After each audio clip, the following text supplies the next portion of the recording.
À nouveau Emmanuel Sander de l'Université de Genève et je suis ravi de cette occasion de faire cette seconde présentation et je remercie les organisateurs de me l'avoir proposé. Et donc, on va parler d'un cadre qui est construit pour faire progresser les élèves dans leurs apprentissages mathématiques. Ce cadre s'appelle le cadre AS3. Alors, je vous dis tout de suite pourquoi. Le A, c'est pour analogie. Et le S, c'est parce qu'on va voir qu'il y a trois facteurs, trois formes d'analogie différentes. Et ce cadre est construit donc sur le fait d'articuler ces trois formes d'analogie. Alors, quelques éléments préliminaires sur lesquels je vais aller assez vite parce que c'est redondant avec ma présentation d'hier. C'est plus pour si certains d'entre vous n'étaient pas là. Mais en fait, ce qu'on peut dire, c'est que lorsqu'un élève travaille sur de la résolution de problèmes à énoncé verbal, eh bien, en fait, on est à la fois dans la cognition numérique, évidemment, parce qu'on est dans de la résolution de problèmes mathématiques, mais on est aussi dans la cognition langagière, tout simplement parce qu'il y a des énoncés verbaux. Et en fait, ce qui crée une certaine complexité a aussi probablement un intérêt pédagogique. Et cet intérêt pédagogique, c'est que le fait que des concepts extra-mathématiques et des concepts mathématiques se retrouvent intriqués dans un même énoncé, eh bien, ça va être une manière dont on peut favoriser le fait que des élèves mobilisent des connaissances extra-mathématiques pour développer des connaissances mathématiques. D'accord ? Donc, en fait, les énoncés verbaux permettent de faire le pont entre les connaissances issues du monde, les connaissances qu'un élève a pu construire tout au long de sa vie indépendamment de l'école, et puis les connaissances que l'enseignant a envie de faire avancer à l'école. Donc l'idée, c'est de prendre comme une chance cette intrication et d'en faire un support pour favoriser des apprentissages.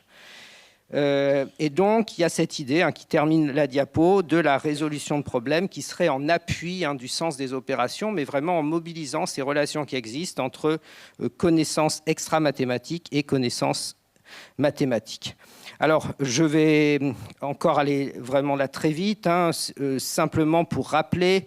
Et je pense que tout le monde le sait, il y a eu beaucoup de travaux dans les années 80, en particulier en France, Gérard Vergniaud ont été particulièrement connus, dans lesquels on se rend compte qu'un problème qui se résout exactement par la même opération, selon la manière dont il est habillé, on va dire, eh bien, ça peut donner des résultats extrêmement différents pour les élèves. Vous avez ici un énoncé qui est 5 fois moins bien réussi qu'un autre, qui, le premier, a un plafond, c'est-à-dire que on peut dire que soit tous les élèves le réussissent, soit qu'ils n'apprennent pas grand-chose en le travaillant. C'est deux façons de voir. Ici, on a encore un exemple. Vous avez un premier problème. Paul, il a 7 billes dans sa poche. Il en donne 3 à Jean. Combien est-ce qu'il lui reste de billes ? À peu près tout le monde va réussir. Et puis l'autre, eh bien, il y a carrément 2 ans de scolarité d'écart pour aboutir au même taux de réussite. C'est pour dire à quel point le phénomène est majeur et à quel point il y a de la place pour le développement des élèves. Alors, il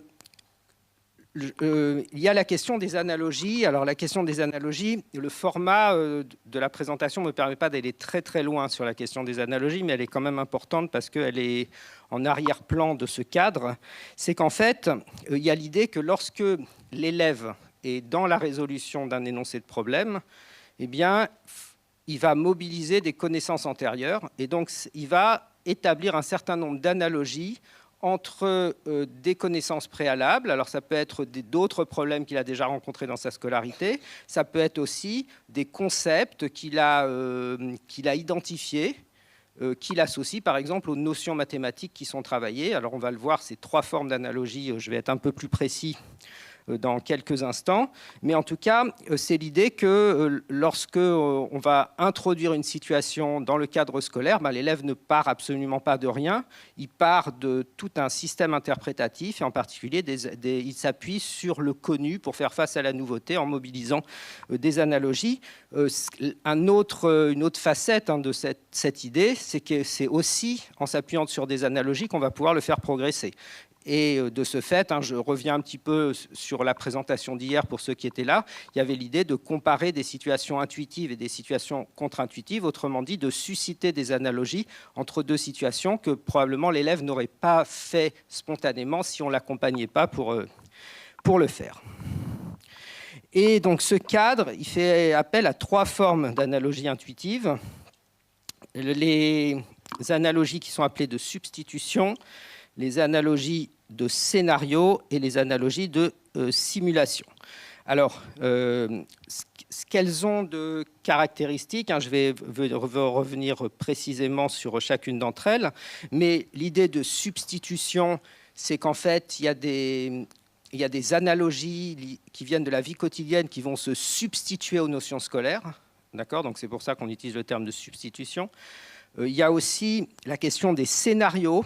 Et ça rejoint, c'était le fameux teaser d'hier sur la question est-ce qu'il y a des choses en dehors des notions ? Et c'est oui, il y a des choses en dehors des notions. Et là, c'est plutôt des scénarios dans lesquels les problèmes sont présentés. Et puis, une dernière forme d'analogie qui est liée à la simulation mentale, un petit peu en relation avec les processus liés aussi au comptage sur les doigts que Catherine a présenté ce matin, c'est-à-dire le fait qu'il y a des manières aussi de résoudre les problèmes dans lesquels on ne va pas se rentrer dans une opération formelle, mais on va simuler la situation mentalement. Alors, ces 3 formes d'analogie, elles ont de commun que parfois, on va être dans des situations favorables à la résolution, c'est-à-dire en fait la source d'analogie, elle va aider l'élève à résoudre. Et dans ce cas-là, les analogies, elles sont facilitatrices. Et puis, il y a d'autres cas où, en fait, l'analogie qui va être spontanément évoquée, elle est obstructive, c'est-à-dire qu'en fait, se reposer sur la source d'analogie ne va pas être une aide à la résolution. Un aspect à prendre en compte, sur lequel je reviendrai, c'est qu'en fait, celles qui sont facilitatrices, d'une certaine façon, elles sont aidantes pour les performances. Donc, on va observer des fortes réussites des élèves, mais elles ne sont pas forcément aidantes sur le plan des apprentissages, parce qu'elles sont, on va dire, dans la zone de confort de l'élève. C'est simplement ses connaissances antérieures lui permettent déjà de trouver la solution.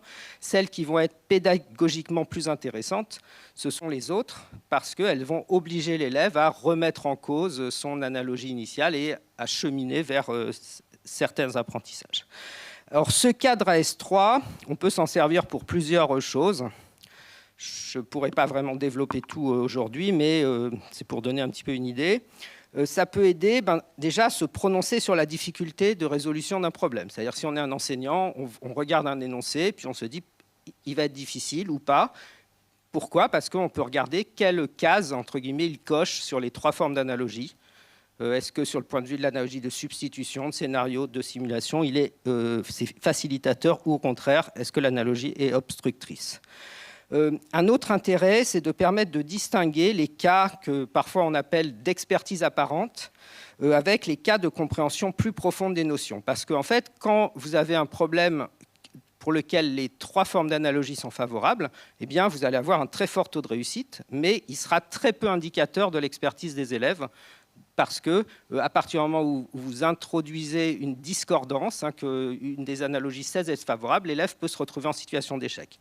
Donc, on voit une expertise apparente, mais elle est d'une certaine façon illusoire sur les compréhensions de l'élève. Il est utile aussi, ce cadre, pour construire des évaluations, un petit peu pour les mêmes raisons que précédemment, c'est-à-dire que lorsqu'on est en situation d'évaluer des apprentissages, évidemment, on ne va évaluer que des choses qui ont aussi été travaillées en classe, mais lorsqu'on construit l'évaluation, eh bien, on peut savoir en fait le degré d'exigence conceptuelle qu'on met dans son évaluation, parce que si on met beaucoup de discordance, on aura un seuil de difficulté plus important et en même temps une assurance plus importante du progrès conceptuel des élèves.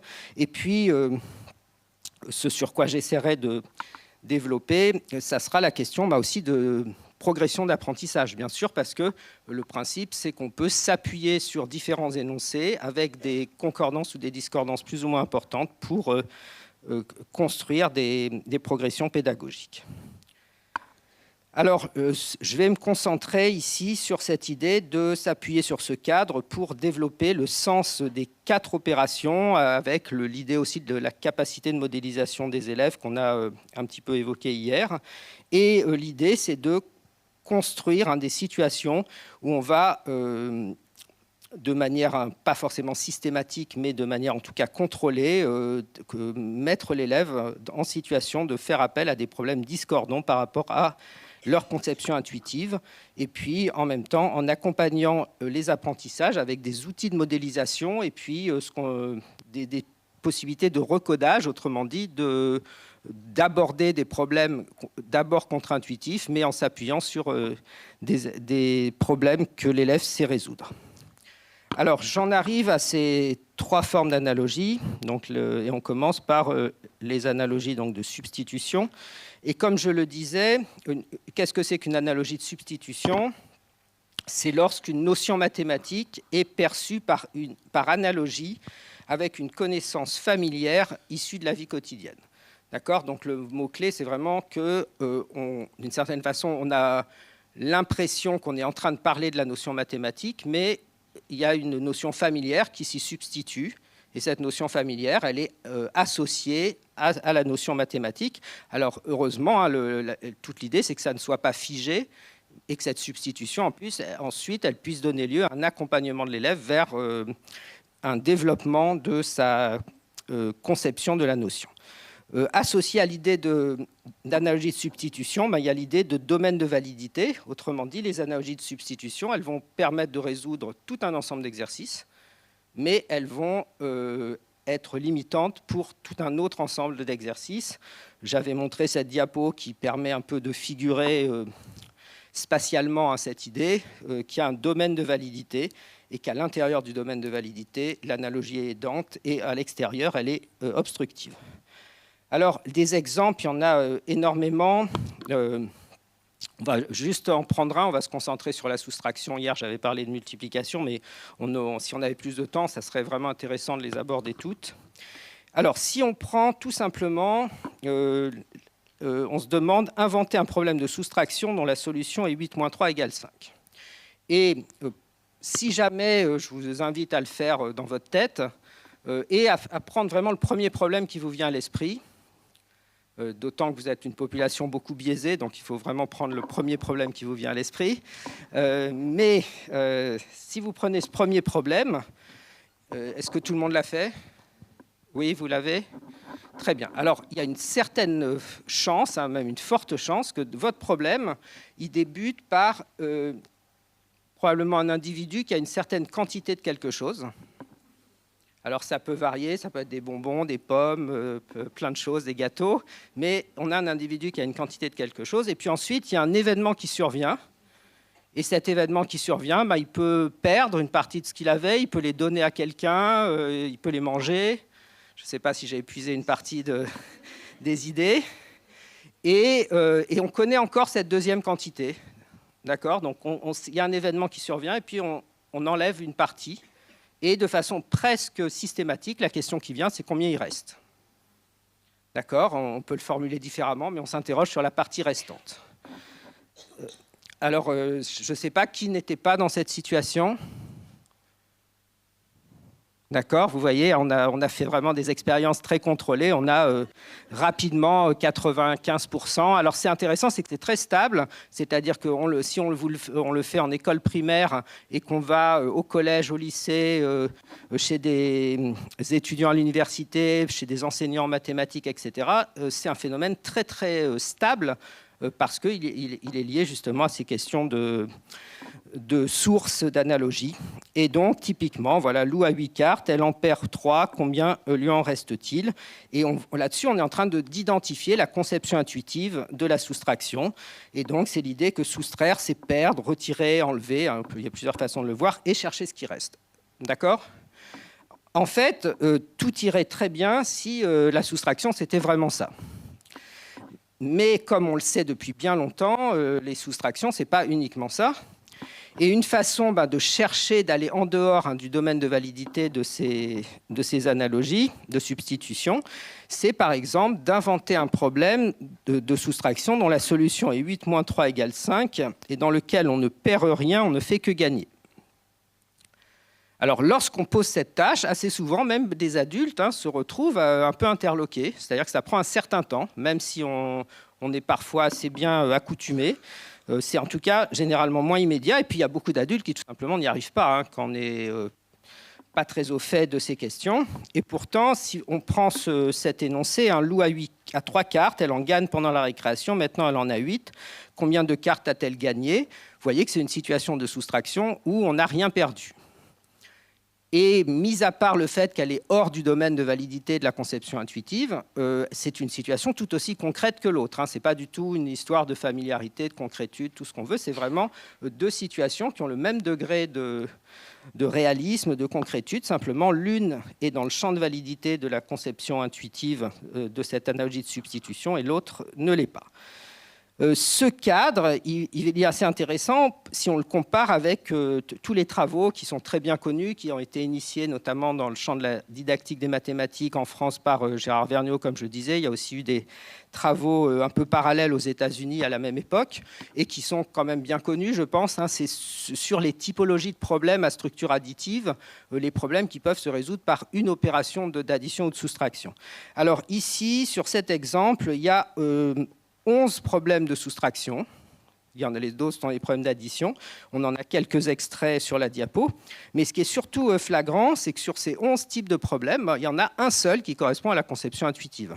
C'est-à-dire qu'il faut se dire que tous les problèmes qui vous sont spontanément venus à l'esprit correspondent à une sur 11 des éléments de la typologie. Et ça fait réfléchir sur cette double caractéristique de ces analogies, c'est que d'un côté, elles permettent de donner du sens aux opérations, parce que ce qui est assez extraordinaire, c'est que ça permet à un élève à qui on va introduire le sens d'une opération d'être en mesure de se dire, voilà, soustraire, j'en ai une intuition, je comprends d'une certaine façon ce que ça veut dire, et en même temps, ça met la focale seulement sur une petite partie de toute la diversité des situations de soustraction. Et donc, on se rend compte à quel point il y a un cheminement qui est possible entre la conception première, la conception initiale qui est issue de cette analogie de substitution, et puis le développement qu'on va souhaiter. Alors, on disait que le cadre permet d'analyser des problèmes et d'identifier une possible difficulté. Si on prend cet énoncé, lors d'une course, 108 coureurs prennent le départ, il y a beaucoup d'abandons. C'est un énoncé qui avait été proposé à des milliers d'élèves en 2014 par la DEP en France. Donc il y a beaucoup d'abandons, 85 coureurs seulement terminent la course. Combien de coureurs ont abandonné? Et ce problème, il est assez pauvrement réussi. Comme vous voyez, il n'y a qu'un quart de réussite en CE2, ce qui est pas très très bon. Alors si on se place par rapport à la question des analogies de substitution, qu'est-ce qu'on peut se dire? Eh bien, on peut se dire que ce problème, en fait, il est hors du domaine de validité, pour une raison assez évidente, c'est qu'on n'est pas en train de chercher ce qui reste. D'accord? Vous avez un problème dans lequel on sait combien on a au début, on sait combien on a à la fin, et la question porte sur ce qui a été enlevé.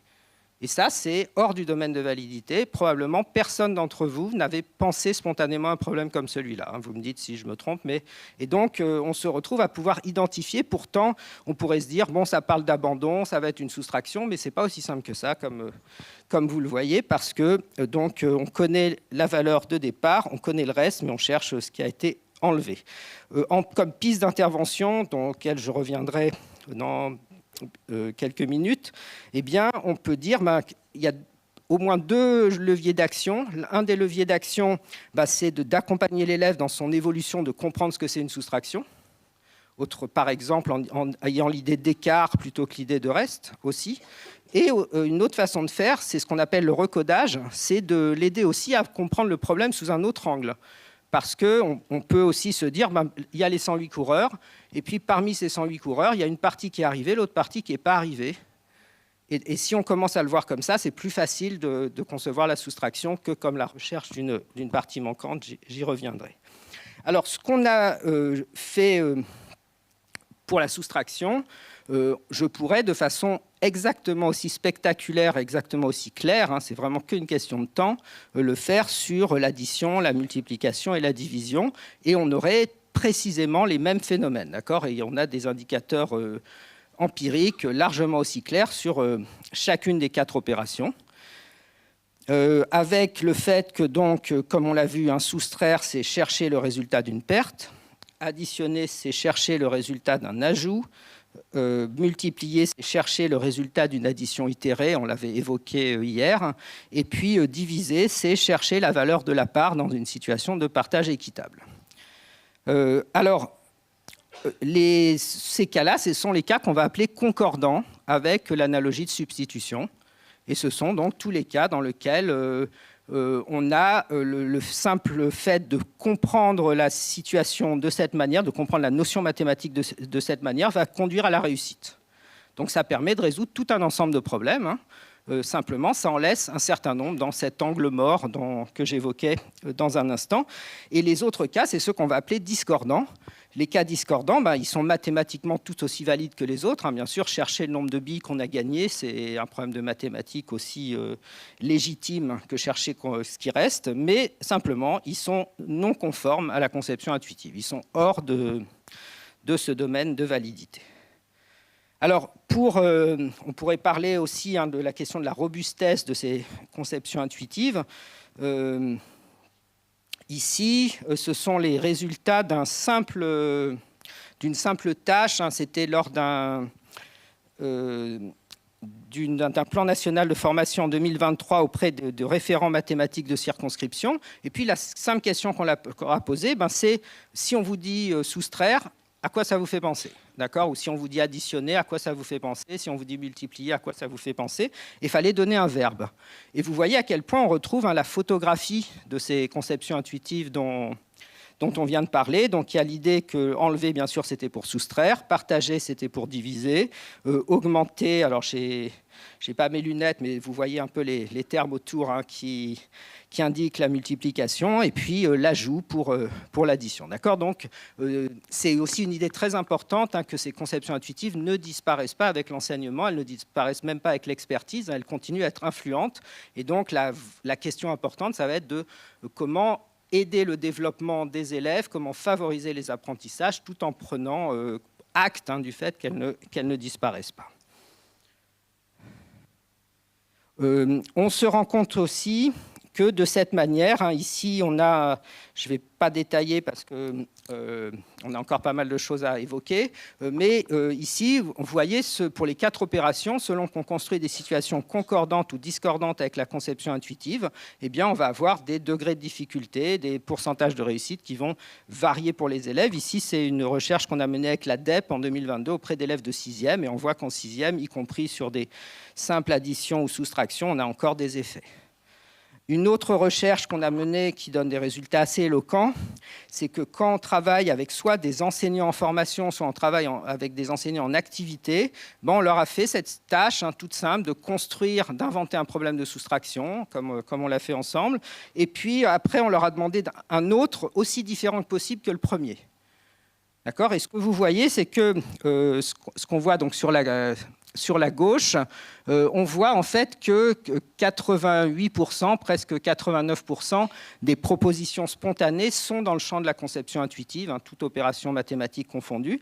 Et puis, en fait, de réussir à trouver un problème qui soit hors du domaine de validité de la conception intuitive, eh bien, en fait, on n'a que 23% qui réussissent, y compris la deuxième fois quand on leur demande d'inventer un problème aussi différent que possible. Donc, c'est tout ça pour insister sur les contraintes mentales qu'imposent ces conceptions intuitives. Ensuite, le second S, c'était les analogies de scénario. Et ces analogies de scénario, en fait, cette fois, c'est quelque chose d'assez orthogonal avec la notion mathématique elle-même. C'est vraiment l'énoncé et le type d'opération mathématique que l'énoncé évoque, indépendamment de ces analogies de substitution. Et une façon très très simple d'en prendre conscience, c'est si vous vous posez la question, là encore, je vous invite à le faire, le premier problème qui vous vient à l'esprit sur inventer un problème dans lequel il est question de 12 oranges et de 4 pommes. Qu'est-ce qui vous vient à l'esprit en premier ? OK. Et puis maintenant, inventer un problème dans lequel il est question de 12 oranges et 4 paniers. Qu'est-ce qui vous vient à l'esprit en premier? Voilà. Et donc, de façon à peu près systématique, on n'a pas besoin de faire le sondage. Dans le premier cas, on est sur une structure additive. On a pensé généralement à une addition, combien de fruits en tout. Certains peuvent imaginer une comparaison. et là c'est une soustraction, mais à peu près personne ne pense à une structure multiplicative. Et dans le deuxième cas, c'est la situation réciproque, hein, c'est-à-dire qu'on ne pense quasiment jamais à les additionner, il n'y a pas de raison de le faire, mais on pense à cette relation contenu-contenant qui oriente vers une structure multiplicative. Pourtant, entre les deux cas, on a juste remplacé le mot pomme par le mot panier, mais ça induit tout à fait autre chose en termes de scénario. Et en fait,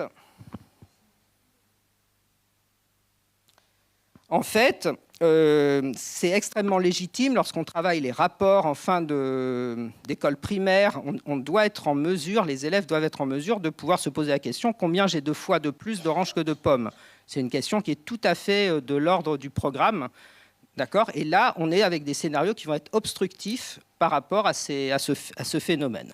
Et ce qui va être important ici, c'est de se dire que le scénario d'un énoncé, les entités qui sont en jeu, ce n'est pas simplement un habillage. Hein. On a parfois tendance à imaginer que c'est quelque chose dont on peut habiller ou déshabiller un problème, mais en fait, c'est porteur d'une certaine compréhension, d'une ce qu'on appelle une structure induite, qui va influencer le processus de résolution.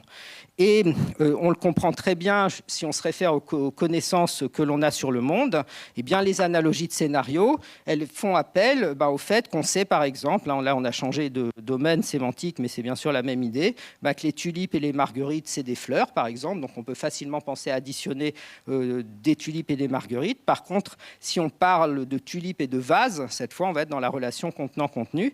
Alors, il y a des travaux qui ont été menés sur les manuels scolaires qui montrent que les analogies de scénario, ce n'est quasiment jamais un levier qui est utilisé sur le plan pédagogique. Autrement dit, presque tout le temps, les analogies de scénario sont dans des situations facilitatrices. Et donc, on ne trouvera quasiment jamais des problèmes où on doit mettre en rapport des pommes et des oranges, par exemple. Alors, vous voyez, si on est sur j'ai 3 paquets de 10 gâteaux, combien j'ai de gâteaux en tout, là, on est sur un problème qui est conforme à l'analogie de substitution de la multiplication, parce que c'est une addition répétée, et qui est aussi conforme sur le plan de l'analogie de scénario, parce qu'il y a une relation fonctionnelle de contenance. Par contre, si on dit j'ai 4 oranges, je reçois 5 pommes en échange de chaque orange, combien aurais-je de pommes ? On voit que là, on a bien une addition répétée. Donc, sur le plan de la substitution, on est dans le champ de validité, mais pas sur le plan du scénario, parce qu'il n'y a pas cette relation fonctionnelle. Et puis, si on est sur... il y a une petite faute de frappe, ça devrait être 1 litre d'essence. Si 1 litre d'essence coûte 1,27 €, combien coûte 0,22 litres ? Là, c'est conforme à l'analogie de scénario, mais pas à l'analogie de substitution. Et donc, le scénario de l'énoncé, on peut dire qu'il induit une certaine structure mathématique. Il fait penser, par exemple, à une addition si on a des pommes et des oranges. Quand on a un énoncé concordant, on ne sait pas ce qu'a mobilisé l'élève en termes de compréhension conceptuelle. Peut-être qu'il s'est juste appuyé sur le fait qu'il y ait des pommes et des oranges et sans saisir une structure mathématique plus profonde. Alors que l'énoncé discordant va contraindre l'élève à identifier la structure mathématique du problème. Et comme je le disais, les manuels scolaires ne proposent presque jamais d'énoncés discordants sur le plan du scénario. Je rappelle un résultat que j'avais évoqué hier.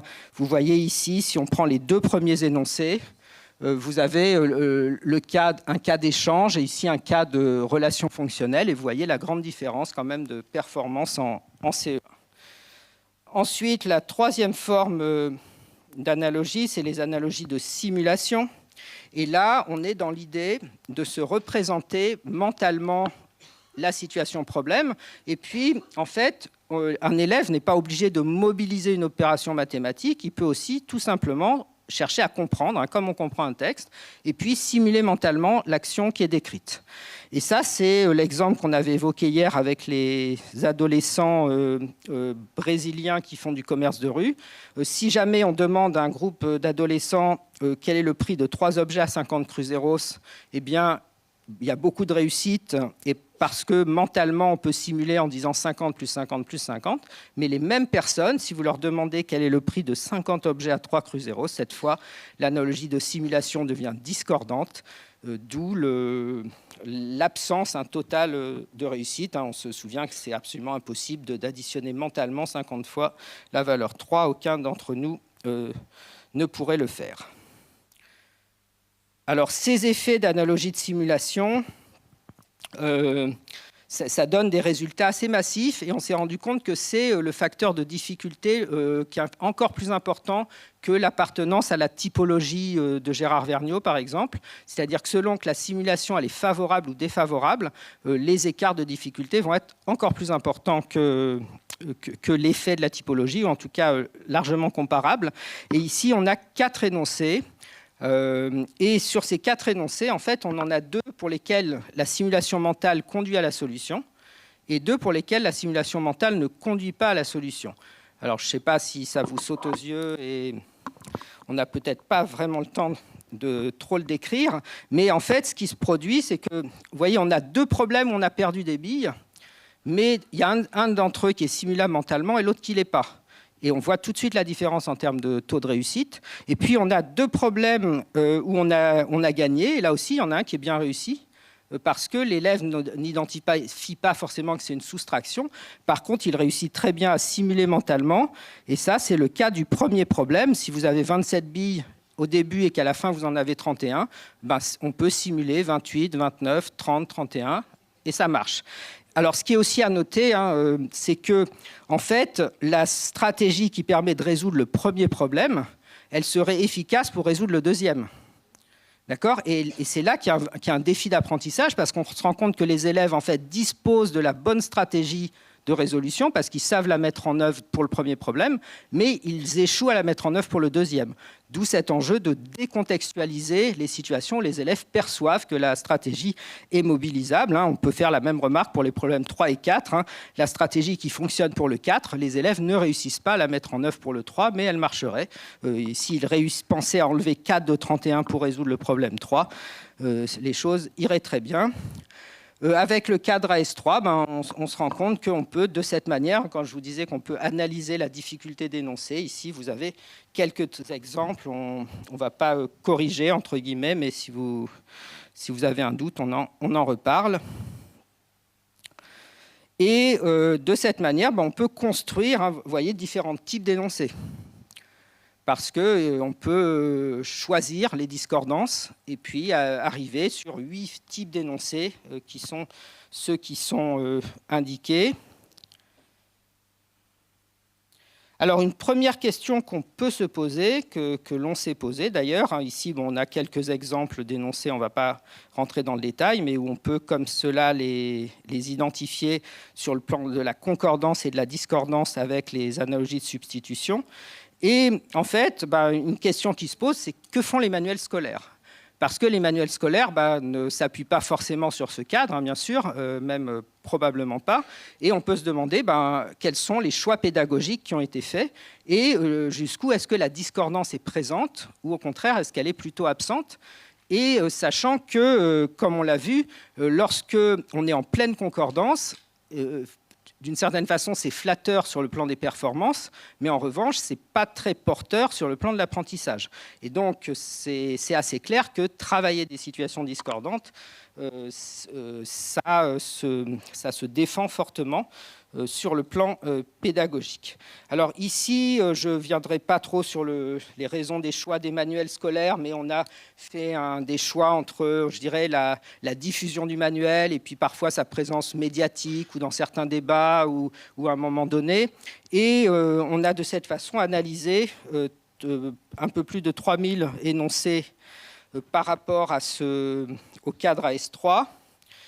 Et en fait, ce qu'on observe, et puis vous voyez, on l'a fait selon les niveaux scolaires, et puis on peut observer le taux de discordance. On s'aperçoit, alors je ne vais pas vraiment commenter, le temps ne m'en laisse pas la possibilité, mais déjà on s'aperçoit une variation selon le manuel scolaire. Ce qu'on observe aussi, c'est que le scénario, comme je le disais, c'est très rarement utilisé comme levier, et donc il y a tout un espace possible sur ce plan. Ce qu'on voit aussi, c'est que la simulation, les situations, elles sont de moins en moins discordantes, tout simplement à cause de l'écart de nombre, mais ce n'est pas quelque chose qui, on va dire, intentionnellement manipulé. Et puis, c'est très variable selon les opérations arithmétiques concernées, c'est-à-dire qu'il y en a certaines, hein, par exemple le fait que dans la soustraction, eh bien, il y a des situations où on cherche combien on a gagné, ça c'est totalement intégré sur le plan pédagogique et c'est présent dans beaucoup de manuels. De la même façon, les problèmes de division-quotition, c'est quelque chose qui est bien connu, mais sur les autres opérations, c'est beaucoup moins développé. Alors, on comprend les enjeux de progressivité, hein, c'est-à-dire qu'il y a l'idée d'élaborer des progressions pédagogiques qui peuvent intégrer ces problèmes avec des fréquences contrôlées. Et c'est ce qu'on a mené avec ma collègue et qui réalise sa thèse sous ma supervision, Catherine Rivier, dans le projet R2. Et là, c'est un projet dans lequel on a développer des modules de formation en parlant des conceptions intuitives, du cadre AS3. On a introduit des outils de modélisation et puis travailler selon le recodage sémantique hein, dont je vous mentionnais, avec des documents pédagogiques sur lesquels les enseignants pouvaient s'appuyer. Et puis pour mesurer les effets de la progression, eh bien, il y a un pré-test et un post-test et il y a des différents niveaux. Il y a eu d'abord des études pilotes et puis une grande étude dont on est en train d'analyser les résultats. Une séquence pédagogique sur 15 séances d'apprentissage avec une séance par semaine et puis des sessions d'accompagnement des équipes au fur et à mesure de la mise en place de la progression et un bilan à la fin de la session.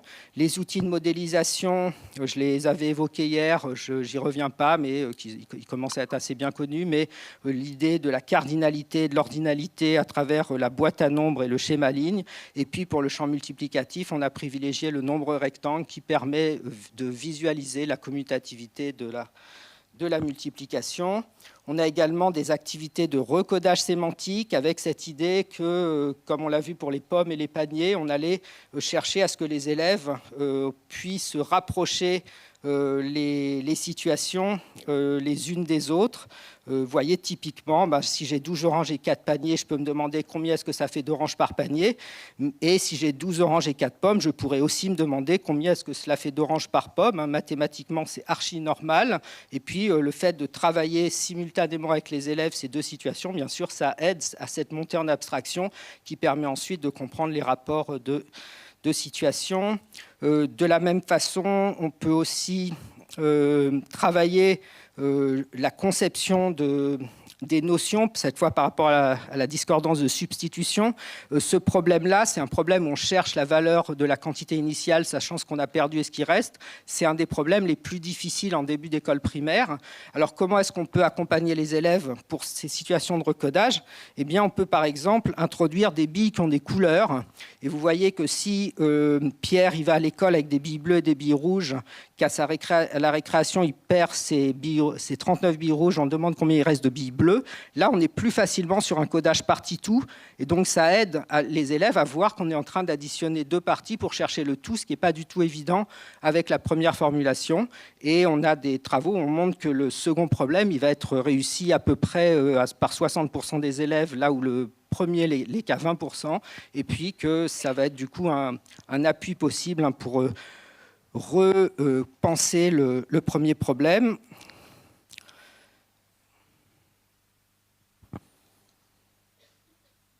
Alors, on a des premiers résultats que je vais vous montrer très rapidement parce que le temps est en train d'être écoulé. Peut-être je passe ça. Je vous montre comment est organisée la progression. Et vous voyez qu'ici, on travaille différentes notions. On s'appuie sur les typologies classiques de problèmes qu'on est susceptible de rencontrer. Et à chaque fois, on introduit des concordances et des discordances. Et de façon systématique, les séances sont menées autour de ces types de problèmes, avec des fiches tout à fait explicites pour que les enseignants puissent s'appuyer dessus. Vous voyez à chaque fois le matériel, la durée, les spécificités de la séance, des éléments que l'on peut vidéo-projeter pour les élèves, le type d'interaction que l'enseignant peut avoir avec les élèves, du matériel pédagogique, comme vous le voyez ici avec des schémas lignes et des boîtes à nombres, des façons aussi de projeter pour accompagner la compréhension de la résolution d'un problème.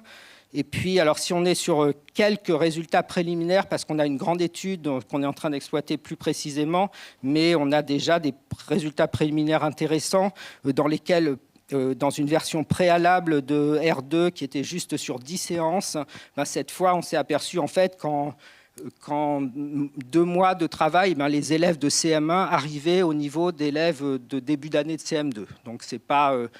enfin, je veux dire, c'est déjà quelque chose d'encourageant. On a également une étude en cours de traitement auprès d'élèves de fin d'école primaire. Et là, ce qu'on montre, c'est que par rapport à un groupe contrôle qu'on a apparié au niveau d'un post-test, c'est-à-dire qu'il n'y a pas eu de pré-test concomitant, mais il y a eu un post-test sur d'autres mesures, en l'occurrence de raisonnement et de lecture, où là, on a vu qu'il n'y avait pas d'écart entre les 2 groupes.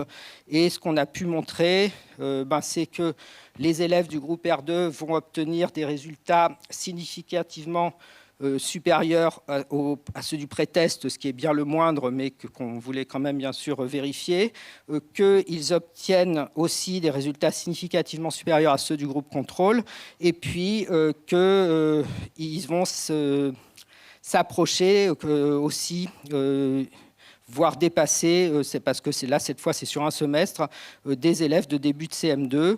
Alors là, on voit qu'il n'y a pas d'écart entre le groupe contrôle et le groupe expérimental sur les indices qui ont été choisis pour s'assurer de la comparabilité des groupes. Et puis, on voit également, c'est la 3e colonne, que sur chacune des... globalement et pour chacune des opérations testées, il y a une supériorité du groupe contrôle, enfin du groupe expérimental, pardon, sur le groupe contrôle. On a aussi des données, je vais un petit peu vite, mais qui montrent que les résultats sont significatifs, en particulier en introduisant des différents niveaux de discordance, que plus il y a de niveaux de discordance, plus l'écart de significativité est important. Il faut préciser les analyses, mais c'est des indices que les élèves réussissent en particulier à progresser encore plus, là finalement où le défi d'apprentissage est le plus important. Et là, on l'a sur chacune des types d'analogies, on voit l'effet des discordances avec un progrès significatif. Là encore, par rapport au groupe contrôle, à la fois sur les problèmes concordants, mais de façon plus spectaculaire sur les énoncés discordants. Et voilà, je terminerai. Donc, on a une étude en cours, mais qui cette fois est en traitement complètement, pour laquelle je ne peux pas vous présenter même des résultats préliminaires. Et puis, on a tout juste, et c'est tout récent, on a publié, on a été accompagné par un éditeur pour que cette approche elle puisse donner lieu à une ressource pédagogique. Et donc, c'est problématique, ce qui, depuis septembre, est disponible et dans lequel on a rendu le plus possible accessible cette approche bien sûr, on espère que les enseignants s'en empareront et que ça sera favorable au progrès des élèves. Je vous remercie de votre attention.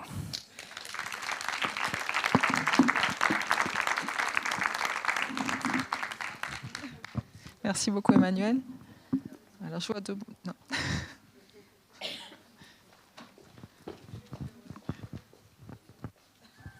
Merci, Emmanuel. Pour faire suite à la question de la domaine spécificité du fonction exécutive, j'aurais presque une question similaire sur l'analogie. En fait, c'est pour savoir si... Donc, tu as testé 3 types d'analogies et tu peux faire des interventions, tu peux essayer de cibler différents types d'analogies, etc. Est-ce qu'il y a des ponts entre les deux ou est-ce que c'est des choses que tu vois comme fondamentalement relativement indépendants? Est-ce qu'intervenir sur une type d'analogie va aider les élèves dans un autre ou en fait il faut vraiment attaquer ça de front? Moi, je dirais que c'est important de faire les 3 en parallèle parce que ce sont vraiment 3 facteurs un peu spécifiques de difficultés, 3 discordances possibles, et je ne vois pas de fondement particulier à justifier que si jamais les élèves ont une vision un petit peu plus étendue de ce qu'est la soustraction, ça les aide forcément dans les situations où la simulation est discordante, par exemple. D'accord ? Après, ça ne veut pas dire qu'il y a une totale indépendance. En particulier, lorsqu'on construit des énoncés, on se rend compte que ce n'est pas si facile de faire varier indépendamment les discordances selon les 3 dimensions. Donc, on ne prétend pas du tout qu'elles sont totalement indépendantes les unes des autres, mais ce sont quand même 3 leviers possibles.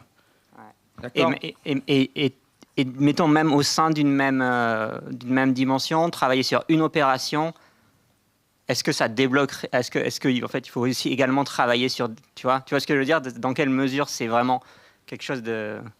Alors, après, il faut peut-être on rentre à un niveau de spécificité plus grand, mais ce qui est vrai, c'est que dans la progression, on a aussi introduit des activités métacognitives, et ces activités métacognitives, elles amènent les élèves à s'interroger sur certaines caractéristiques de la situation, et si on systématise cette façon de s'interroger, ça peut provoquer du transfert. D'accord ? Donc, ce n'est pas ce qui est travaillé comme levier direct, mais c'est tout à fait envisageable qu'à un niveau plus global, il y ait des effets de transfert. Ça serait plutôt une bonne nouvelle. Ce n'est pas le cadre lui-même qui le prédit, mais on peut espérer que le fait de prendre des bonnes habitudes métacognitives, ça se transfère, par exemple. Ok, merci. Je ne sais pas, ça répond à ta question ? Ouais. Merci.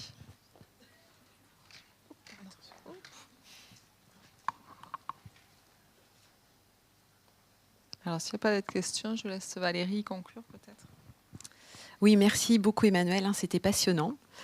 Donc là, je pense qu'on arrive bientôt en fin de journée. Alors, petite annonce, on va passer une vidéo de Marie-Pascale Noël. J'imagine que beaucoup d'entre vous vont peut-être quand même partir, mais voilà, cette vidéo, on va la passer juste après la pause. Bien évidemment, on la mettra aussi sur le site d'Occitadis et vous aurez aussi accès à cette dernière vidéo si vous le souhaitez. Je remercie alors infiniment tous ceux qui ont participé, donc beaucoup les porteurs de projets qui ont vraiment nous ont ouvert des perspectives enthousiasmantes.